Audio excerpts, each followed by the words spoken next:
Welcome to the Badass Breastfeeding Podcast. This is Dianne, your lactation consultant. And I'm Abby, the Badass Breastfeeder. And we would like to share some announcements.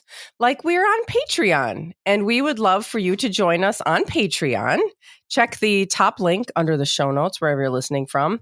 And we have various tiers that include our mini podcasts and our extra ad-free episodes and our monthly Zoom hangouts that we have with Dianne, myself, and our patrons. And we're having a lot of fun. So, especially now it's going to be winter. You're going to need, some people to connect with. And you can also, from anywhere on the planet, we do have patrons from other countries. And let's see, we're also hosting our ongoing giveaway, which is, people are doing it. So do it.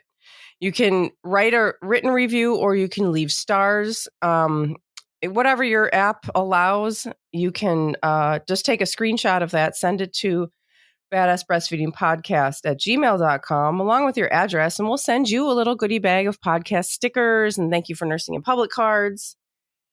And yes, you can head to badassbreastfeedingpodcast.com. Check out our sponsor page. See if you can give them any of your business. While you're there, scroll down, enter your email address, and we'll send you these episodes straight to your inbox every week.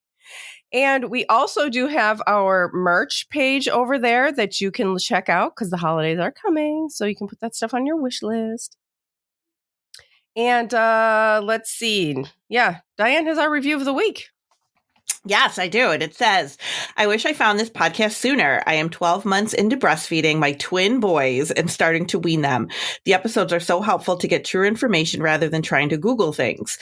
The one on post-weaning depression really helped me realize my feelings about weaning and the hormonal and emotional change that I'm about to go through. I would highly recommend anyone who is breastfeeding to listen. 12 months feeding your twins. I feel you. That's pretty hardcore. I feel you. I've been there, and that's a lot of work, and you've done an amazing job. And I'm so glad that you watched that, or that you listened to that episode about post-weaning depression, because that is a really important topic that people do not talk about enough.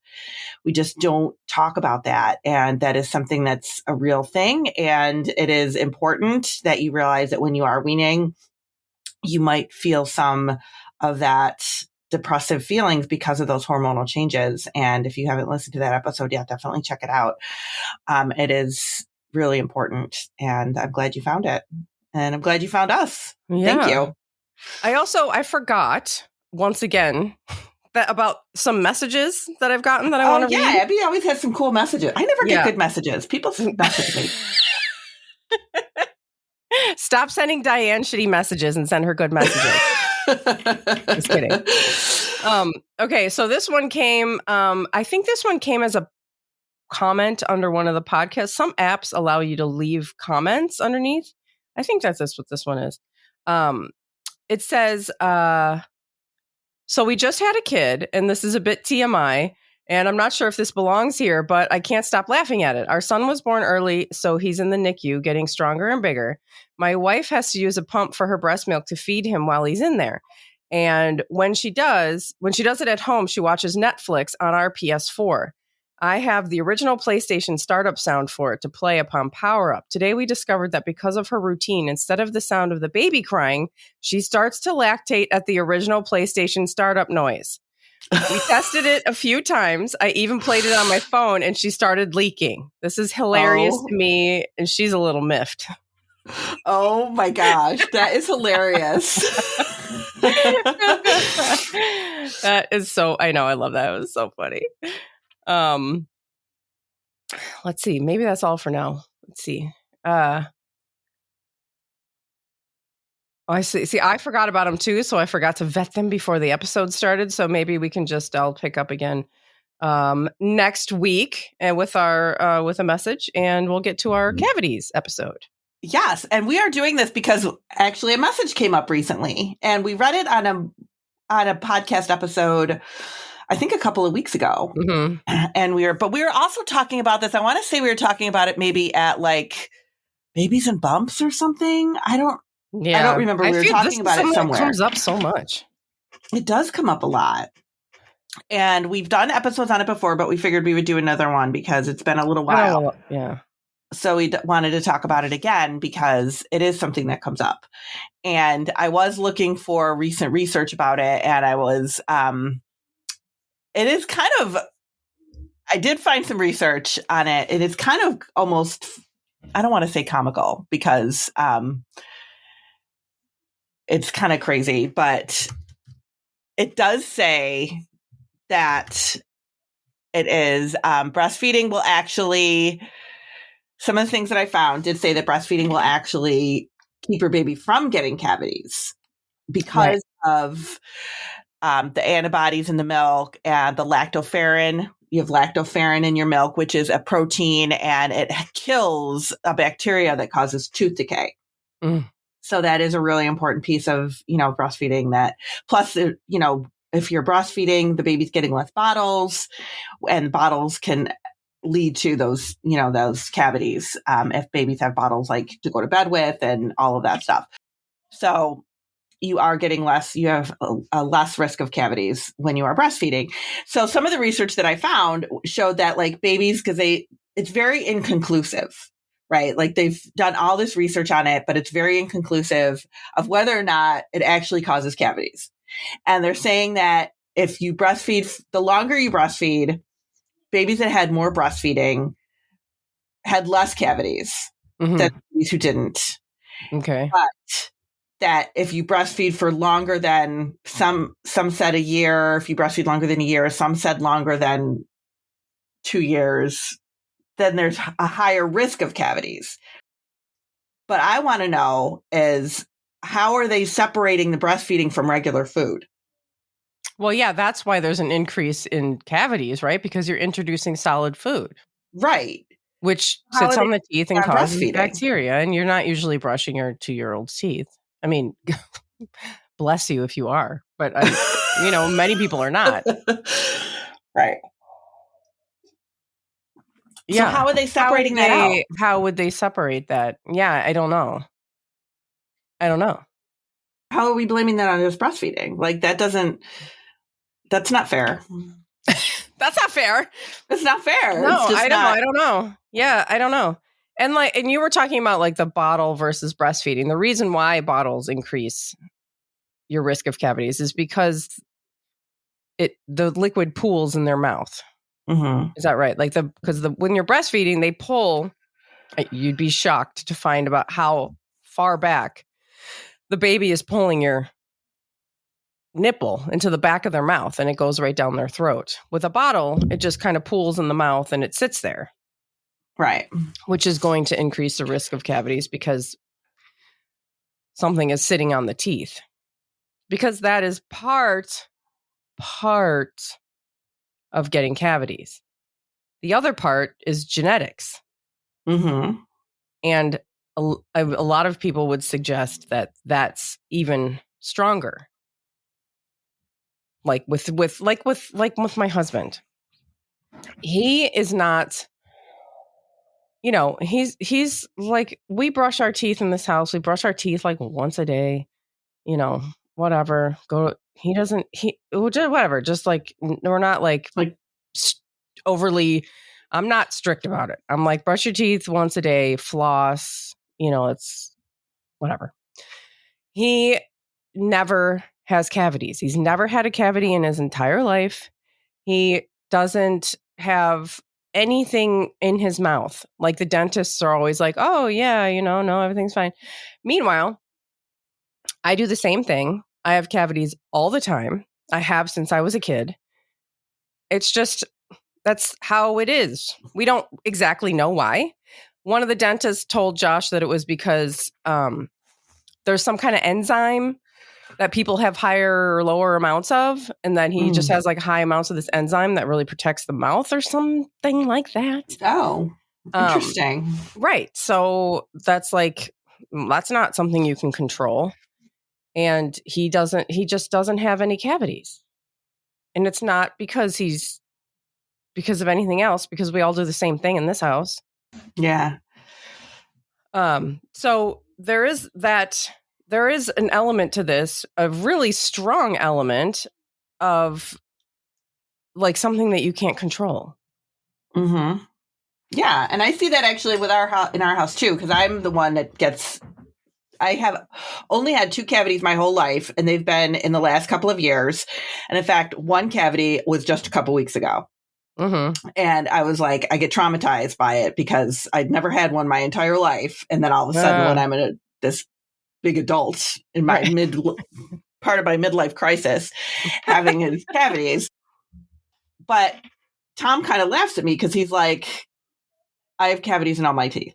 Mm-hmm. I don't know what you're worried about, kind of thing. Yeah. And I'm like, I know, but I don't know what's going to happen. Will I be able to talk? Should I play nothing for the rest of the day? Like, I know, like I have no idea what's going to happen to me. Yeah, Tom and I are probably like, oh yeah, you know, when I get numbed on this side, this happens, and I know it's like the feeling is very familiar. The dentists have told me like they can't. There's certain teeth that they can't fill cavities in anymore because it will just the tooth has had too many cavities, and that if I have another one in this tooth, I'll just have to get a cap, of which I have a couple. My ex-husband now, he's got really bad teeth as well. Like they look fine, but also has like just, cavities. I remember him going to the dentist one day and being like, oh yeah, I had to get a root canal. Like just didn't know that he needed one, but went and had to have a root canal. Like just really bad teeth. And me and my sisters don't have that issue. It is definitely there's a genetic component to it for sure. The last dental hygienist I had, because I had to go get my teeth cleaned a couple weeks ago, and that's when they found the cavity. And she was even saying, she's like, "Are you prone to cavities?" She goes, "I'm prone to cavities, so I like to get fluoride twice a year." But some people aren't prone to cavities, so it's like and that's the hygienist even saying that too. So it really just depends on your DNA, your genetic makeup. Right. Now there is some research around this because that was one of the things that people I've gotten messages about this before, and they're like, where's the research behind this? And the last time that we did this episode, we discussed some of the research articles that were out there. Mm-hmm. Right. So, I mean, there was a study done in May of 2019 where this is hilarious to me, where they took baby teeth and soaked them in breast milk formula. That's what I was thinking of. Yeah. In a probiotic containing formula for 1 week and then measured the change in the minerals. They found soaking the baby teeth in breast milk substantially increased the amount of calcium in the teeth and slightly decreased the amount of phosphorus. But the teeth soaked in formula lost significant amounts of both. A systematic review of the literature on cavities and breastfeeding in July of 2019 concluded the highest level evidence indicated that breastfeeding for more than 24 months did not increase the risk of cavities for children. So, these are small. I think these are small studies as well. And they are, but there's things that we know. Now they're saying that the tooth that was soaked in breast milk lost slight amounts of phosphorus. I mean, I think your teeth soaked in anything, it's probably not going to be a good outcome. I know. Not a good outcome. No. But obviously the tooth that was in the formula was more damaged. And there's also experiments where people soak a tooth in a Coca-Cola. Oh my God. Yeah. It's what does that do to it? It's gone. It disintegrates. Oh. I know. Which we all know not to do that. But another thing that I always like to bring up when we're talking about cavities is Dr. Jay Gordon, my favorite thing that he's ever said. So he is a pediatrician who is very pro breastfeeding. And I saw him talk in, I don't know, somewhere in California a while ago at a mommy con. And he said, we would be a dead branch on the evolutionary tree if human milk rotted human teeth. Mm-hmm. And we have to understand that all of this fear around breast milk, all of this uncertainty, all of this distrust that we have in breast milk has been put upon us by a society that really has normalized formula, by formula companies that have been spreading misinformation for over a century now. Like, it doesn't make sense. It doesn't make any sense that your breast milk would be rotting your baby's teeth. Nature is not, we would have died out by now if that was a thing. Yeah. That's not how evolution works. And I put this on my Facebook page, on my boot camp page. And has anybody ever been told that their breastfeeding was going to cause cavities? And a lot of people did respond that yes, they've heard that from their pediatrician, from their dentist, somebody said a couple different dentists told me that. There is no substantial evidence to back that up. And we are telling you that, like, seriously, like, we've looked for the evidence and there's nothing that will back it up to say, yes, breastfeeding will cause cavities in your baby. Right. And the evidence that is there is saying that breastfeeding is valuable to teeth, and that breastfeeding is not the thing that is causing it. Why they think it does, the reason why they're putting it on breastfeeding is because of the lactose, the sugar in breast milk. But there is lactose in formula. We know that formula causes more cavities than breastfeeding does. And that's what the science does tell us, that breastfeeding formula causes more cavities than breastfeeding causes cavities. And there is no research to show, like we said earlier in the episode, like, how do they separate the breastfeeding from the regular food that your baby is getting to determine what is causing the cavities? Like, there's no way to do that. And I think they're going by some of the things, like one of the studies that I read, they had asked the parents, like, do you breastfeed at night? Because that's what they're blaming it on, breastfeeding at night. Right. Because breast milk is really damaging at night, but during the day, I guess it's fine. I don't get it. I don't get it either. It doesn't make it. It doesn't make any sense because breast milk doesn't pool in the mouth. Right. So it's not going to be like, oh, I fell asleep with like a mouthful of milk and the milk is just sitting in my mouth, because that's not how breastfeeding works. Right. So why is it like nighttime? I don't know. It doesn't make it's weird. If you like really break it down and you think about it, it's illogical. It is. And then you've got the other thing I don't understand is we've got the American Dental Association and the American Academy of Pediatrics, and this is of course US based, but they're saying breastfeed for a year, breastfeed for 2 years, but then on the other side of it, you've got your pediatricians telling you, oh, breastfeeding is causing your baby to have cavities. Yeah, it's the same thing that happens when you go to your pediatrician and they're telling you that, oh, your baby's 6 months now, so you have to switch to cow's milk because your breast milk doesn't have enough fat in it or calories or whatever. Like, but that's not what your guiding organization, regulatory organization is telling you. Right. And so, but why are you telling us something else? And by the way, the lactose in breast milk, or the sugar in breast milk, is not the same as the sugar in a Milky Way. It's not. It's not. No. So that's what dentists will say, like, oh, breast milk's very sugary. And I know that people are like, oh God, wow. Well, I don't want, we can't, sugar's not good for you. If it's not good for your teeth, and that's not the same. It's not the same. No. It's literally a different kind. One of the studies that I read wanted to know, like, they asked the families, like, when they introduced sugary foods to their child, or how much sugary food does their child eat? Mm-hmm.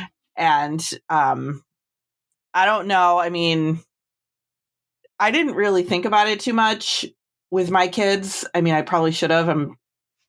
Maybe I'm a terrible mom. I don't know. I just didn't think about it too much. But like I said, like, my kids, my twins, their first food was a Fig Newton, because that's what my mother slipped to them while I was in the bathroom. So that was their first food. Was a cookie. Fig Newton? That's not that bad. It's not really a cookie. It's figs. Their first food was a fruit. So it's like, I was like, they don't have any, but they didn't have any teeth. Because I remember saying, they don't have any teeth. And she was like, they're fine. But my kids definitely had sugary food when they were babies. After a year, anyway. I know they did. Like their birthday cake, they had birthday cake in a year. Like, they definitely had sugar. Yes. And I don't remember when I started brushing their teeth, though. I don't remember if I started doing that when they first got teeth. Because maybe, Oh, I definitely did not. I don't remember what I did. I think that they were probably like 3 or so when I took them to the dentist. But I don't think we were even really brushing teeth at that point. Remember. Yeah, I don't remember. Yeah, it's hard to remember that stuff. Well, a 2014 study found that children were more likely to have cavities by 5 years old if they breastfeed for less than 6 months. I think this is what you were talking about before.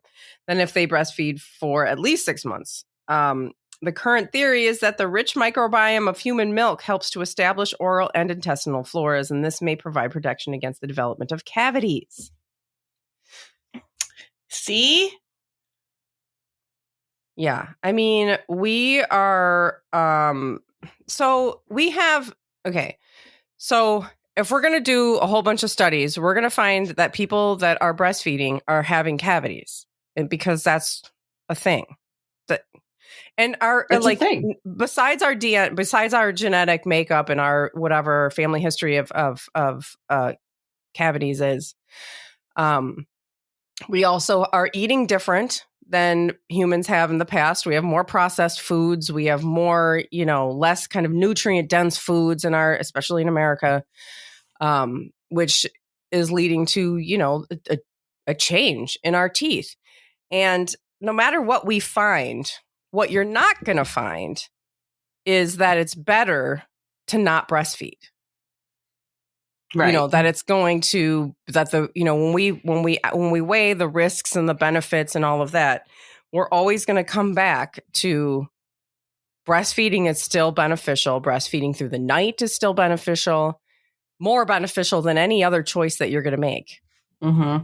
And if there's one research article that says, oh, look at these babies, they were breastfeeding at night and they had a higher level of cavities, like maybe somebody's going to come up with a study that says that.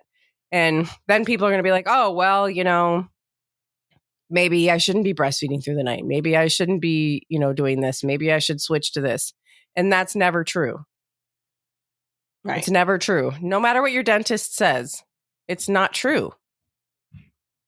Breastfeeding is still the best choice. Absolutely.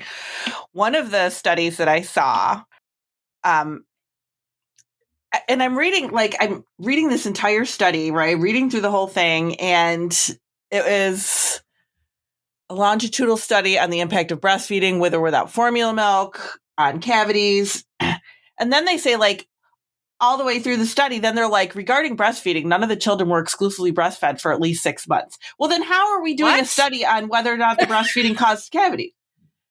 That just completely invalidates your entire study. Exactly. These studies are not legit. They're not conclusive.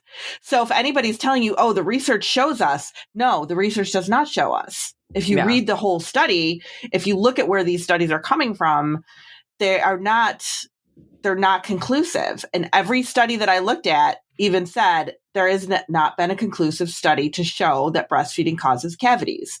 There is no evidence behind it. Mm-hmm. There is evidence to show that breastfeeding does not cause cavities, at least in the first year. And then they're saying after the first year is where they are saying cavities happen, but after the first year is where food happens too. Yes. So I really think that it's not a conclusive thing, and we cannot bank on that. We cannot go, oh yeah, breastfeeding is causing cavities for my child. No, it's not. Right. I used to have a group of lactation consultants that would write blogs for my blog. And I had one that was writing about dental stuff. Wendy Weisner, she's a lactation consultant out there. And out there. She out in the world. And she wrote a post. I won't read the whole thing. It's not long, but she writes, breastfeeding in and of itself does not cause cavities. First, unlike bottle feeding, breast milk does not pool in the baby's mouth all night, like we were talking about before. Breast milk contains anti-cavity agents like lactoferrin, like Dianne said, and kills bacteria that causes cavities. And then she says, but under certain circumstances with other risk factors present, breastfeeding can contribute to the formation of cavities. It's theorized that certain children were born with vulnerable tooth enamel. Cavities are caused by the bacteria how do you say this? Mutans? So early exposure to these bacteria, usually when sharing utensils with a caregiver, can also increase the risk. Studies have shown that breast milk alone is similar to water and does not cause decay.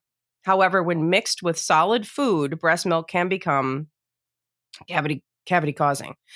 So yeah, there's other things like, we're like the solid foods that we're having, sharing utensils with our babies and the bacteria being spread there like that. Sharing food. I read that one of the other studies. If you take a bite of something and then give it to your baby, you're testing it out to see if it's too hot. You're testing it out to see whatever. And then you give it to your baby, like you're sharing bacteria. How often do we do that? I mean, like all the time. That's how. Right. I doubt that much food went into my baby's mouth. That at least some of it didn't go in my mouth first. Bacteria on a pacifier. Mm-hmm. I mean, from the floor, from the ground. From your own mouth. How many times have you seen somebody suck on the baby's pacifier and then give it to the baby? To clean it. And then you're putting all of your like the bacteria from your mouth onto it and then put it in their mouth. Yep. Because we're like, we don't want the floor on it. Which I get, yeah. So there is research out there. People want to know if there's research, and we can link all of this stuff where you can, you can see the studies, and it also just doesn't, there is something to be said for, just common sense too. It doesn't make sense. And you can also, like when you're going to the dentist and your dentist is telling you certain things about breastfeeding, it's the same as when you're at the doctor, at your pediatrician's office. They're not trained in lactation. Right. They don't have this, they don't have that training. They don't know the makeup of breast milk usually. They have been trained to say like, breast milk's sugary. So, you have to wipe your baby's teeth. A lot of times they'll say that you should wipe your baby's teeth every time they nurse through the night. I mean, who's doing that? Somebody put that on my page. They were like, I co-sleep so that I don't have to get up. Like I'm going to really get up and wipe my baby's teeth off in the middle of the night. Absolutely not. No friggin' way. I know. It's just, and I did read that you're supposed to take your baby to the dentist. I can't remember the first time I took my kids to the dentist, but they said you're supposed to take them like within 6 months of the first tooth erupting. Mm-hmm. Like, I mean, that's really young. It is really young. That's and really young. How do you know? So you're supposed to have you're supposed to be able to tell the future of and then count backwards of when your baby's first tooth is going to come? Is that what you're saying? For 6 months? No, after the tooth. Yeah, after it erupts. I'm okay. That makes sense. Yeah. After it erupts. That doesn't make sense to go to the dentist before you have teeth, actually, Abby. So yes. Okay. That's really young. No, I definitely did not do that. I didn't do that. Yeah, I can't remember when mine went. But I mean, how do they even get a baby to open up? Yeah. I mean, that's part of it too. Follow the rules. Is they can't. They're just not going to cooperate. Yeah. I don't like cooperating with my dentist. No, I hate the dentist. Dentist is horrible. I know. I've got a really bad gag reflex, and they always want to take my X-rays, and I'm always like, yes. Yeah. They're always like, it's time for X-rays, and I'm like, what? Every single time I go. 5 years. I'm like, no, it hasn't. How could it possibly have been 5 years? It hasn't. It just happened last time. I know. Every single time I go, they're like, oh yeah, you're due for X-rays every single time. Like, how am I due for X-rays every time? I have a really hard time believing that. Yeah. Yeah. I mean, now that my kids are they're 13 and 10, and for the past few years only, we've been having more conversations about cleaning our teeth, because now they're finally at the age where they can like handle doing things on their own and actually following through with, like, the dentist can actually say to them, like, look, here's some plaque buildup. Look at your gums. You've got some gingivitis. Here's the, and they can finally really be a part of it. And so now that they're old, now they're of age, they can be kind of setting up those routines that they're going to have for their life, taking care of their teeth. But before that, you got toddlers, young kids. My God. You're doing great. You're just doing your best, and don't worry about the breast milk. Oh, like what I was going to say was, same as when you're at a pediatrician, like, they're not trained, smiling and nodding goes a really long way.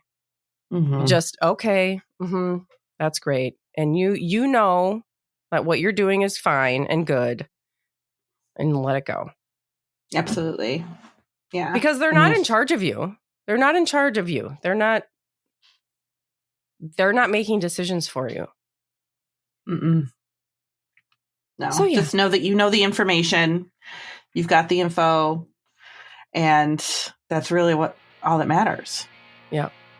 You're doing what's best for you and your baby. Well, thank you for listening. Thank you. Good luck. Bye. Bye.